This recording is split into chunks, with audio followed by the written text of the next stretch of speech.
Welcome back. Welcome back. Thank you guys for joining us for another episode of the Critics Collective. I'm Legacy Lingo. I have my beautiful fiance, Jessica, here with me. And we are being fortunate to be honored by two of my favorite critics in the critics community. We have Lolo and Big J. I've been waiting to get you guys on here for a while. This is a big moment for me. I just want you guys to know I'm going to try not to be a little emotional. But this is a big moment for me. You guys have always been like role models for me in the film review community. So I'm so happy to be able to have you guys join today. And now we're gonna get into those holiday movies that some of you guys love, some of you guys hate. Today we're gonna be talking about The Merry Gentleman. But before we get into that, if you guys do enjoy the content that we create for you, reviewing all things media, please make sure you give this video a thumbs up, hit the subscribe button and the alert button to join the collective community. Every little bit of interaction helps this channel grow. Okay, so The Merry Gentleman, which is now available on Netflix. Okay, it's a 2024 film, holiday film. The IMDb synopsis has it as to save her parents' small town performing venue, a former big city dancer decides to stage an all-male Christmas-themed revue. And that's actually pretty fair, pretty accurate.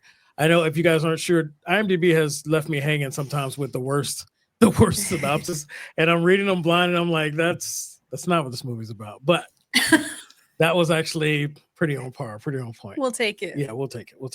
That was pretty good. All right, so we are going to start with the initial impressions. I'd like to know what you guys thought when you first came across this. Did you know about it ahead of time? Were you looking forward to it, or did it just pop up on your screen when you turned on Netflix? Lolo, let's start with you. What was your initial impression when you came across this? Well, I actually knew about this movie because of Chad Michael Murray. I watched One Tree Hill when I was younger, and of course he was my least favorite character on the show, but I digress. I think that if it's billed as like a Christmas version of Magic Mike, you kind of have to check it out. And I have to bring my husband along with me just for the sheer torture of it all. So I did know about it. Can't really say I was like looking forward to it, but I've been surprised by some Netflix movies in the past. So might as well give it a shot. And if there is one time of the year where you can appreciate a good steaming plate of cheesy goodness like this is the time. Christmas time is okay for cheese. But did it live up to the hype? Let's see. No, absolutely. It's definitely a great time. You definitely get excused for a lot more of the cheese at this time of year. How about you, Big J? What was your initial impression? My initial impression is similar to what it is for most of these Christmas movies. It's like, oh, this is going to be dumb. But I hope that when you see a Christmas movie, it has a good kind of heart, good kind of spirit, kind of gets you in the feels of the holiday. So we can excuse cheese, we can excuse a lot of dumbness with these movies and their predictability. But I hope that it leaves you with happy feels by the end, and like maybe some laughs throughout, or some like moments, something like that. Right. No, I'm the same. My initial impression was, I hope this surprised me, because I immediately come in looking like this is gonna be bad. So I was just saying, I hope this surprised me. How about you, Jessica? What was your initial impression? Well, I too, like Lolo, was like a holiday Magic Mike. Like, I am in, deck the halls, ready for it. Also was very excited to see that Aunt Zelda was in the cast. And then also I'm a big Grease 2 fan as well. And so I saw that Maxwell Caulfield, aka our cool writer, for those of you that know, I was excited that he was in this. I was like, it's going to be fun. Like, we're going to have the holiday spirit. We're going to have a good show, good time. So I was looking forward to it, even though, yes, cheesy goodness on a plate will be served. Cheesy goodness on the plate. All right, so let's go ahead and get into everybody's reviews. We like to do it with highs and lows. Whichever you decide to go first, you can hit us with your lows and work your way up to the highs, or hit us with the highs and tear it down afterwards with your lows. Jessica, let's start with you. How did you feel about this movie, your highs and lows? I have one high. That is it. It was rough, y'all. This was a rough movie for me. I would say the only high was when the Merry Gentleman hit the stage. their routines were hilariously entertaining. You know, they tried to bring some new creative themes. You know, we got construction workers, cowboys. My personal favorite was 80s Night. I enjoyed that very much because I felt like they were playing like a nice joyful nod to Patrick Swayze and Chris Farley in the SNL Chippendales skit. So Mhm. I very much appreciated that. Wish they would have had a few more fellas up on the stage. But overall, that was pretty fun. I enjoyed that. That's my one and only high. Okay. Britt Robertson, she plays Ashley. You know, just really believed that her sleepy little small town was going to help save her parents' club with this risque holiday, you know, male show. And they needed what, $30,000? $30,000. $30,000. And I was like, I don't know that this is gonna happen. Especially with the first night, we only had like 15 people in the crowd, and I think they had like You mean like 12 grand? and or it was like No, 2,000. 2,000 Two- something. And I was 2200, like, yeah. how much are you charging at the door? How much are the drinks? Like, I have questions. How did you make that? Mhm. So already I was like, we are not off to a good start. Chad Michael Murray's character, Luke. He was manipulative, he was gaslighty, and the selfish shenanigans that he did was gross. Mhm. You know, is it too much to ask for our Hallmark leading man to be supportive and, you know, caring and wanting to support their love's dreams? I don't know. I don't want to spoil too much, but I was like, come on, please. Lastly, I think the whole movie itself was just so bad, but not in the good way that you want it to be. So just lots of cringe moments, kind of underwhelming performances. The humor fell flat a lot of the times. And also, what was up with Ashley when she had to eat that cookie? I just like want to know what the director told her right before she went in for that cookie. Yeah, that was She very- shoved it in her mouth. It's like, what is happening? So Who eats like that? those are my biggest lows, but it was low for me. Okay. Ooh. All right. So Lola, I will go with you now. Let us know your highs and lows. How did you feel about it? Well, all of those certainly are giant factors. As a romance novel reader, I had to assume that this was written by a man, and it turns out it was written by several men.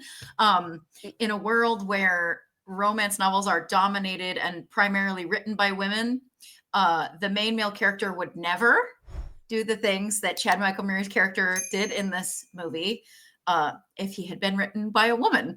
And so, just like Jessica said, gaslighty and gross and manipulative. And I don't want to spoil too much, but it sort of was a complete turnoff. And it's not just at the end, it's throughout the whole movie. Another very, very big low is the wigs. The wigs are so bad in this movie. I mean, not convincing at all. They went to Party City and were like, what can we get for $25? Let's get these three and patch them together. Very bad wigs. I think that was maybe what we put in our letterbox review. Just glorious cacophony of bad wigs. I think that there are earnest attempts at some like jolliness, but it's offset by all the icky stuff going on. Like it feels like its heart is trying to be in the right place, but it does not capitalize on that at all. Instead, like Jessica said, it goes for those really cheap, cringeworthy moments, and they leave you with a sense of just, you know, I didn't like this one. I think we were a little too fair when we reviewed it on Letterboxd. We probably should have gone to 1.5 instead of 2 stars. I have not been able to get this movie out of my head for all the wrong reasons. And I'm struggling to find one good thing to say about it. I mean, maybe Chad Michael Murray looks nice, good for you, but he's also on that Marvel diet where they like clearly starved him for months leading up to it. So also bad. No, The hair. Oh, I'm going to Oh, talk so about bad. that, but so glad you brought that up. Oh, so bad. I don't want to take away from Big J. Big J, let us know, how did you feel about it? Yeah, well, it's not a movie. That was kind of to be expected.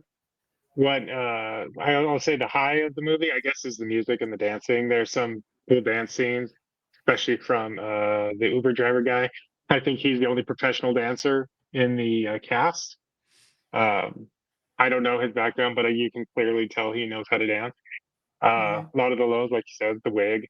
There's their meet cute is very forced, I guess, is terminology is when they first bump into each other and she gets wrapped in a little part of the garland.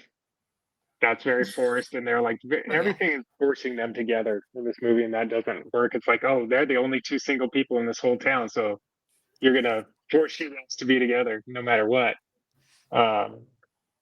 Beyond that, there's also he keeps calling her like right when she gets there first, he's calling her like city girl or whatever, and he uses it in a term that sounds like it's a pejorative or something, like he's insulting her. And that's kind of a cliche in a lot of these movies that I'm starting to get a little tired of. Is like, oh, you're from the city, huh? You live in a metropolitan area. You don't know anything, or something like that. Another big loss. I won't say why, but the ending, toward the end, there's things that happen at the end that really bugged me and kind of sat with me the wrong way. Between Britt Robertson's character and Chad Michael Murray, and just it is very cliche that you know it's going to happen, and you're kind of annoyed that it is. But I wish they would have done something different with it, because it's like, oh, there's all this stuff going on, and it's hard to say without a spoiler why it's so bad. But it falls into a really bad cliche with all these kind of city girl comes to small town movies. So if you've seen them, you kind of know where it's going. But it's annoying that it is going there. Is there any other highs to talk about? I don't know. Besides the music, they're in good shape. They earn their bodies, like you said, and yeah, I can't say the acting is good. Some of the acting is atrocious.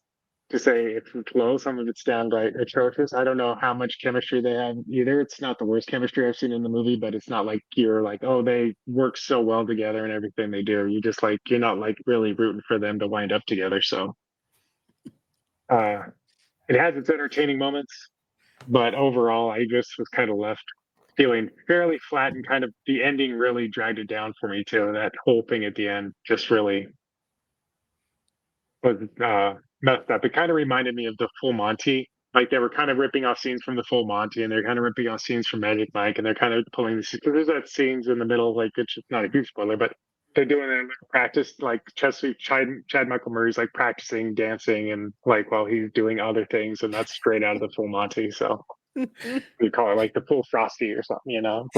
There you go. That's about it, I think. Oh, you guys actually touched on everything I was feeling. I knew that you guys would. I think we all felt the same about the ending. Some of the things that threw us off, that disgusted us. And for me, the highs that I have on this, the concept I thought was fun.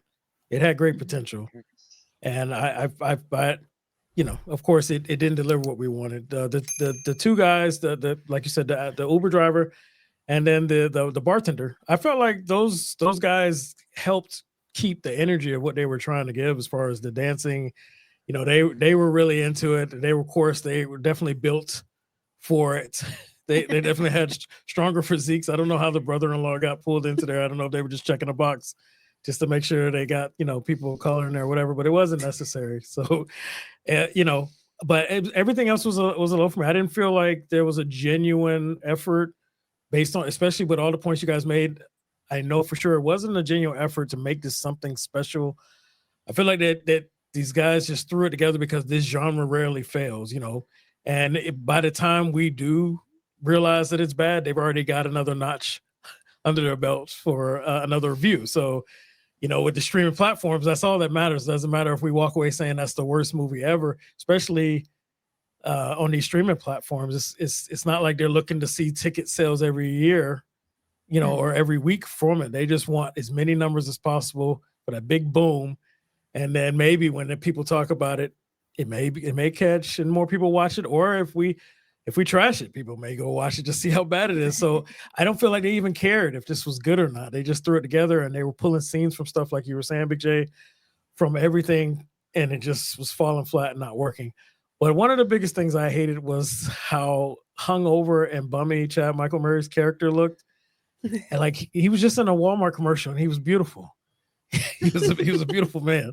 And then here he looks like somebody quit the day of shooting and then they went and woke him up. Was like, hey, my agent was like, I got this part for you. Just like, here, mouthwash, get on set, go.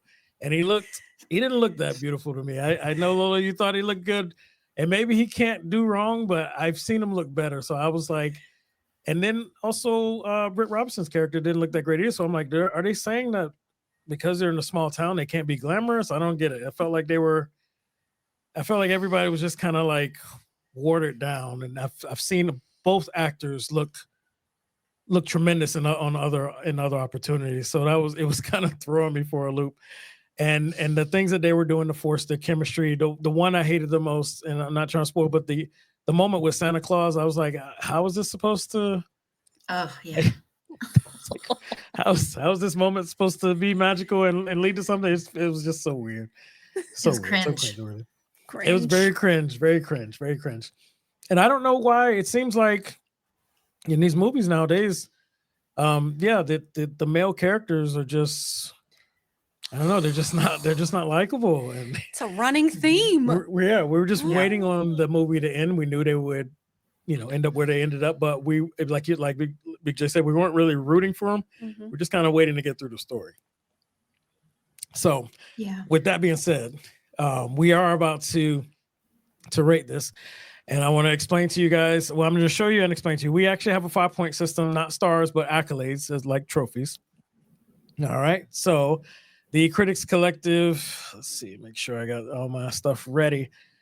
All right, here we go. So this is what we're dealing with here, and then I'm going to get you guys rating. The Critics Collective Accolades system, five accolades is excellent, a must-watch, highly recommended for all viewers. 4 accolades, good, worth watching, but has notable flaws. 3 accolades, average, some enjoyable moments, but lacks significant impact. 2 accolades, below average, some redeeming qualities, but generally disappointing. 1 accolade, poor quality, not recommended. Or 0 accolades, horrible, absolute trash, like Venom, which I will continue to say until something else gets a 0 from me. So I want to start with you, Lolo. How many accolades are you giving this movie? I think based on that scale, I almost have to go with one accolade. 1 accolade is fair. I hear you. I hear you. One Big for the amount of times I laughed.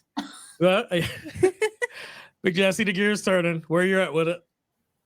I agree with Lola. I got this at 1 accolade. It's just a poor movie. Poor movie that you wouldn't recommend. All right, Jessica, how you feel? I know. This was like, I wanted to get that sugary goodness, the Little Debbie Christmas tree cake, and instead I bit into fruit cake. Just very disappointing. That's absolutely disappointing. Yes. So, if you're going to watch this, I recommend drinking lots of spiked eggnog. I'm going to go ahead and give it 1 accolade. 1 accolade. All right. I think it's unanimous. This was the one for me. It was poor quality. Like some of the acting, production, and the wardrobe, the looks, the connection. There was the only thing I actually liked about it was the concept, and then that was poorly executed as well. So there you go. Well, 1 accolade across the board. If anybody does get this far and you want to know, if you do get to watch this movie, let us know in the comments how you feel about it. Let us know how many accolades you give it. We will definitely be interacting with you guys. If you enjoyed this video, make sure you do hit the thumbs up, hit the subscribe button, and the alert button, join the collective community, and share this video to keep the conversation going. All right, so this was another review with the Critics Collective. I have Lolo, Big J, Jessica, myself, and this was The Merry Gentleman, which you can find on Netflix. And I hope you guys enjoyed this review, and we will see you guys on the next one.